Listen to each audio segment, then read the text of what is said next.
Сәлем достар, бүгін сіздермен зероблокпен танысатын боламыз. Сол үшін Google-ға tilda деп жазамыз және tilda.com деген сайтқа кіреміз. Войти дегенді басып кіреміз, себебі алдында сіздерге қалай тіркелу керектігін үйреткен едім. Сол сайттың ішіне кіріп, создать новую страницу дегенді басатын боламыз. Ол жерде бізде мына жақта пустая страница деген ашқан кезде зероблок деп тұрады, сол жерге кіреміз. Редактировать блог деп басамыз. Яғни мынаның бәрін мысалы өшіріп тастасақ болады. Қазір оны сізге қалай өшіру керектігін көрсетемін. Мына жерлерде бізде сіз қандай жерге жібересіз бұл сайтты? Телефон арқылы ма, планшет арқылы ма, және телефонның вертикальды түрі бәрі болады. Осы жерде керек емесін өшіріп тастасаңыз болады. Сіз тек қана телефонмен ноутбук версияны ғана таңдап аласыз. Себебі осы біз көбінесе шақыруды осы екеуімен ғана ашамыз. Міне мынаның бәрін отметить етесіздер. Мышкамен или болмаса Ctrl-A-ны басып удалить дегенді бассаңыздар өшіп кетеді. Мына жерде settings деген жерде бізде басқан кезде біздің зероблоктың ұзындығын қарасақ болады. Көрдіңіздер ме, өзгертуге болады.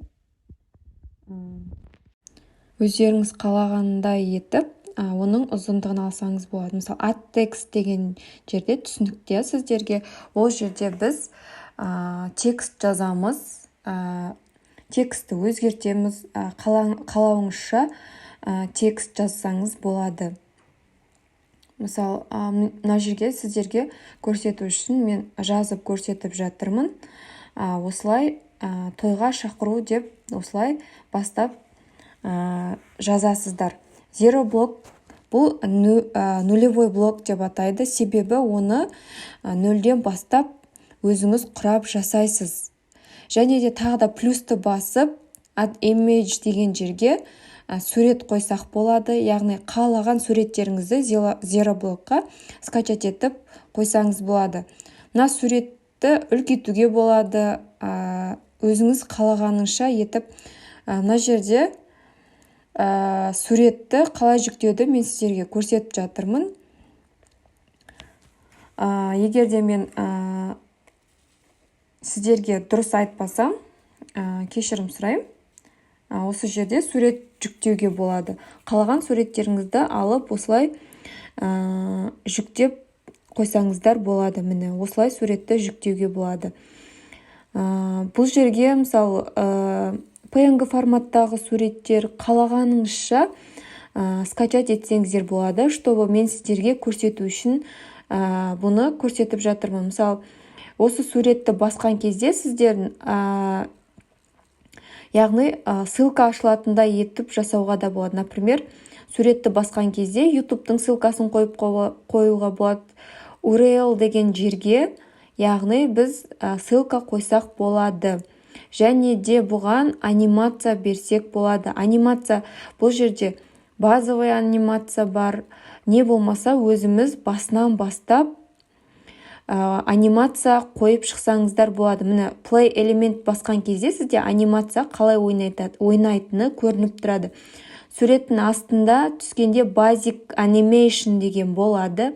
Яғни basic animation аты айтып тұрғандай, ол базовый анимация. Тек қана осы зероблоктың өзінің яғни анимацияларын қолдансаңыздар болады. Келесі көрсететін add shape. Shape дегеніміз, яғни білесіздер, осындай біздің формулалар. Осы жерде кішкене нүктесі тұр ғой, соны бассақ, біз осыны дөңгелек етіп жасай аламыз. Бұл shape-тің бір жақсы жері, бұның ішіне осылай думалақ, мысалы, сурет керек болатын болса, осының ішіне біз сурет жүктей аламыз. Сол кезде ол суретіміз дөңгелектің ішінде шығады. Қазір мен сізге жүктеп көрсетіп жатырмын. Міне осылай дөңгелектің ішіне жүктесеңіздер болады. Не болмаса, мысалы, егер осы төрт бұрыштыны сіз мына жақта өзінің настройкалары бар, сол арқылы, мысалы, Y, H деген жерді жылжыту арқылы сіз дөңгелек жасап алсаңыз болады.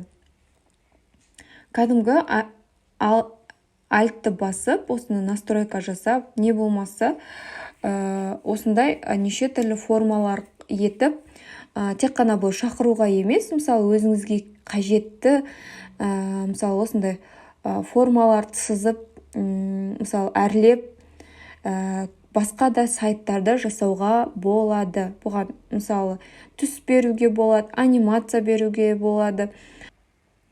Осылай көптеген өзіңіздің талғамыңызға сай әртүрлі нәрселер жасауға болады.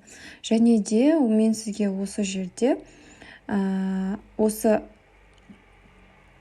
дөңгелекшелерге мысалы кейде болады, мысалы, осы дөңгелекше жанып тұратындай етіп те жасауға болады. Қазір мен сіздерге осыны көрсететін боламын. Ол үшін бізге, мысалы, артқы фонды қара түске айналдырып алу керек болады. Просто сіздер қолдарыңызды үйрету үшін жасап көрсеңіздер болады. Бұны кез келген жерде, мысалы, пайдалана аласыздар. Мысалы, оны өзіңіздің талғамыңызға сай сайт жасаған кезде осыны тура осындай көк түсте екеуін алып, астындағысын екеуін бірдей етіп аласыздар. Сосын барып, бізде мына жерде shadow деген бар. Осы shadow дегенді shadow беретін боламыз, яғни оны жаңағы бұлыңғыр етіп жасайтын боламыз ғой. Ұмытып тұрмын қалай аталатын қазақшасын. Осындай астындағы дөңгелекті біз бұлыңғыр етіп жасайтын боламыз. Ол үшін бізге мына жақта настройкасы бар. Offset деген жерге примерно 12 береміз. Және де offset X деген жерге 12, offset Y деген жерге 20 береміз. Яғни блюрге 50 беретін боламыз.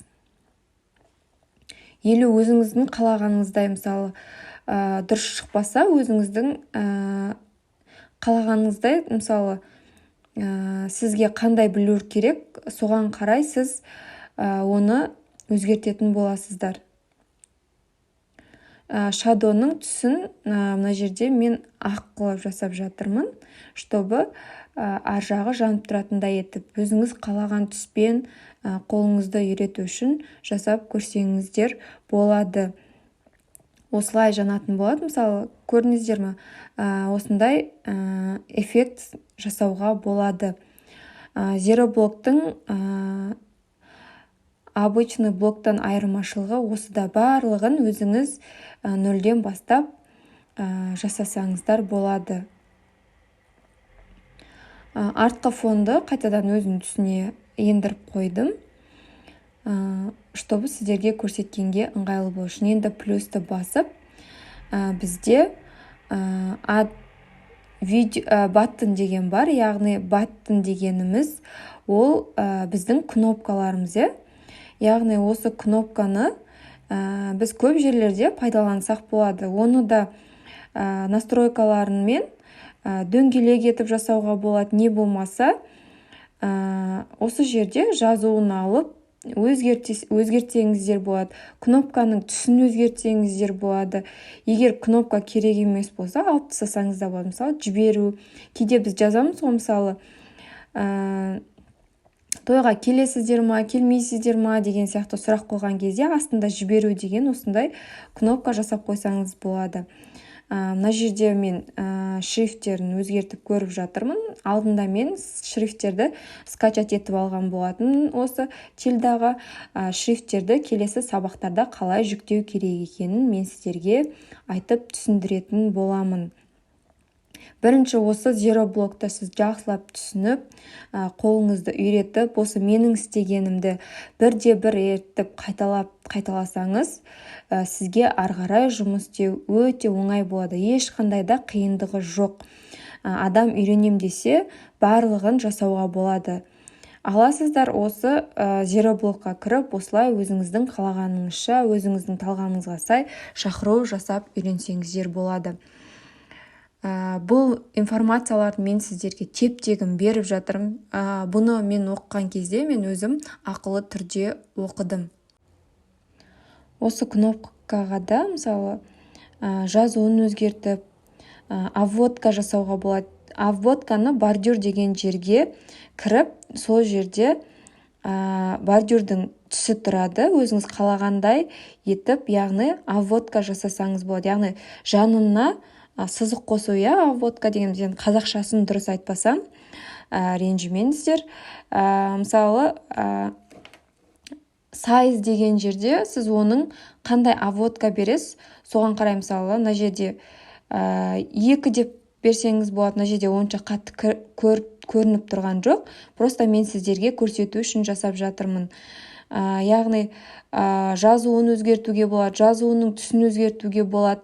Мына жерде light деген жерде, яғни жазуын left деген жерде, яғни жанына оң жаққа қарай, центр деген ортасына қарай, right деген сол жаққа қарай жазуын өзгертіп алуға болады. Және де бар кнопканы өзіңіздің қалауыңызша үлкейтесіз ба, кішірейтесіз ба, оны өзіңіз білесіз. Бұл жерде де анимация қоюға болады. Кнопкаға анимация және де оған ссылка қоюға болады. Кнопканы осы жіберу дегенді басқан кезде, сіздің мысалы кнопкаңызды басқан кезде, яғни түгестің картасы, не болмаса Instagram парақшаңыз, не болмаса YouTube'тың ссылкасы, қалаған нәрсеңізді қоюға болады. Тильданың бір жақсы жері осында. Және де келесі көрсететінім мен сіздерге HTML. HTML дегеніміз бұл біз осы ішіне мегатаймер қойсақ болады. Яғни edit код деген жерді басқан кезде бізде мына жақта HTML-дің код қоятын жерін ашып береді. Сол жердегі өзінің тильданың кодын өшіріп тастаймыз.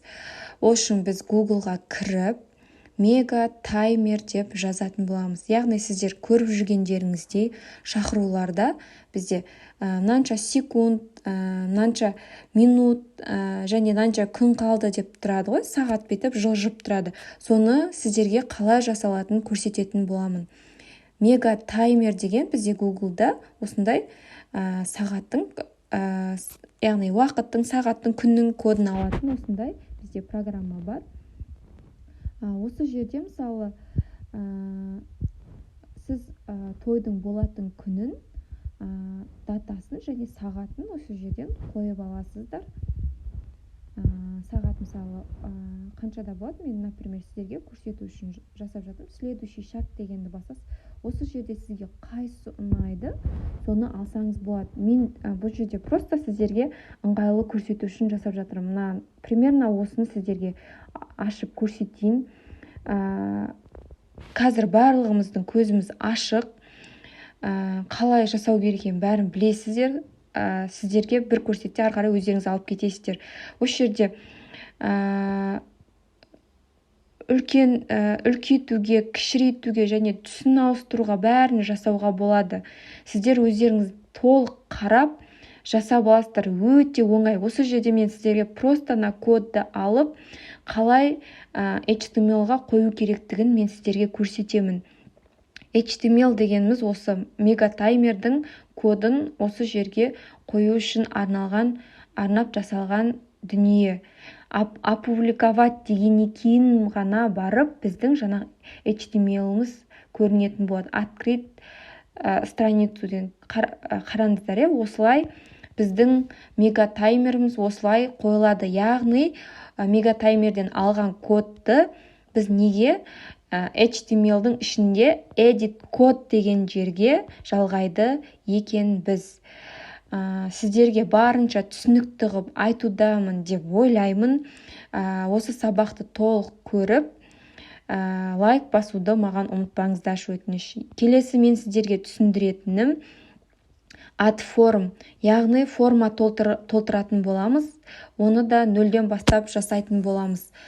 Көрсеңіздер, тойға келесіздер ма, келмейсіздер ма деген сияқты сұрақтар бар. Бізде форма бар. Input files деген ішін басқан кезде бізге осы форманың настройкаларын ашуға көмектеседі. Сол жерде сізге керек емес, мысалы email керек емес па, оны delete дегенді басып өшіріп тастасаңыз болады.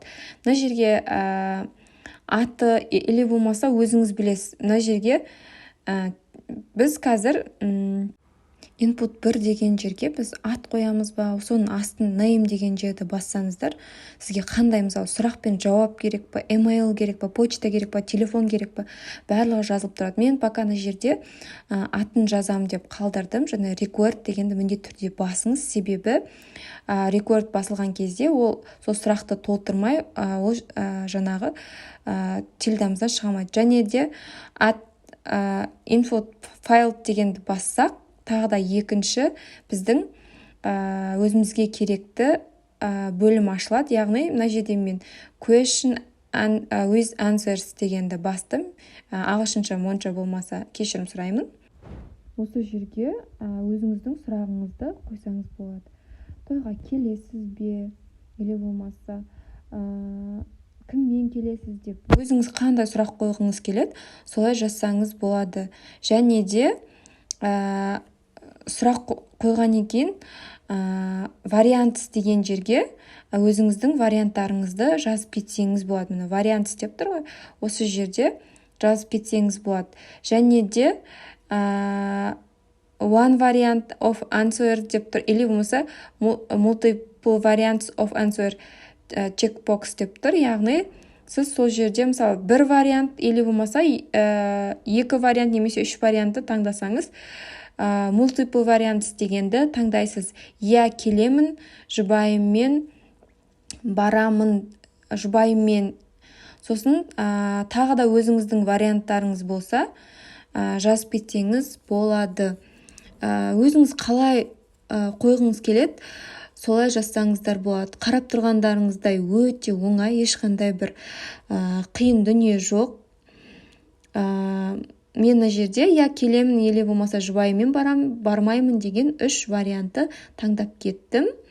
Және де бұл жерде де record дегенді обязательно басыңыздар.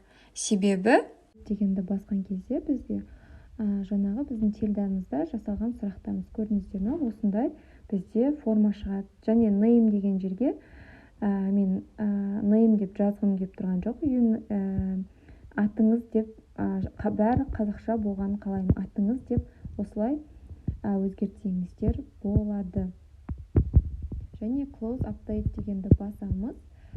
Дұрыс айтпасам тағы да кешірім сұраймын, ағылшынша прям керемет емес, но сіздерге түсіндіруге тырысып жатырмын. Бұл жерде де мысалы мына кнопканы түсін ақ қылсаңыздар, осы фонның түсімен кнопканы көрсетпей жіберуге де болады. Көбінесе мен онда кнопка тұрған қаламаймын. Не болмаса осылай кнопканы ортасына өзгертіп жасауға болады. Және де кнопканың түстерін өзгертуге болады. Сіздерге айтып кеткенімде, яғни мына жерде центрді бассақ, біздің кнопкамыз ортаға барады. Және де оның мына жерде басқа бір жазу тұр, соны да өшіріп тастасаңыздар болады. Міне осы қара түстің үстін бассаңыздар, оның кнопканың түсін осылай өзгертіп алуға болады. Мен сіздерге просто көрсету үшін жасап жатырмын. Мына жерде кнопкада басқа ағылшынша жазылып тұр. Сіз оны жіберу деп өзгертіп жаза салсаңыздар болады. сұрақтарды осылай жасап алатын боламыз. Мен сіздерге менің сабақтарымды жібермей қарайтын болсаңыздар, бір шақыруды толық осылай жасап көрсететін боламын. Қолдау білдіріп, парақшама әрқашан достарыңызға таратсаңыздар болады. Себебі тура осы сабақтарды ақылы түрде сатып жатыр көп адамдар. Мына жерде шрифтін өзгертуге болады қалауыңызша, және де оның размерін өзгертуге болады. Мысалы, жіберу деген үлкен болып кетіпті, соны өзгертсеңіздер болады. Енді біздің үйренетініміз галерея, көп нәрселер бар. Негізі бізге ең керекті нәрселерді сіздерге үйретіп жатырмын. Осындай галерея шығады, суреттерден жасалған. Осының суреттерін ауыстырып, өзіңіз мысалы осылай үстін басқан кезде өзіңізге қалаған суретті ауыстырып, және де ол жерде көп нәрсе жасауға болады. Мынау тұрған стрелкаларды да ауыстыруға болады. Оларға да анимация 3 секундта өзі ауысып тұратындай етіп жасауға болады. Не болмаса осылай қолмен басып тұратындай ғып етіп жасауға болады. Сурет автоматты түрде жылжып тұру үшін бізге slide speed деген жерде fast дегенге қоямыз, және автоплей дегенге 3 секунд деп қойсақ, ол автоматты түрде 3 секунд сайын өзі сурет көрсетіп тұратын болады. Сабақты соңына дейін көріп, лайк басып, комментарий қалдыруды ұмытпаңыздар. Және түсінбеген жерлеріңіз болса, маған жекеме жазсаңыздар болады.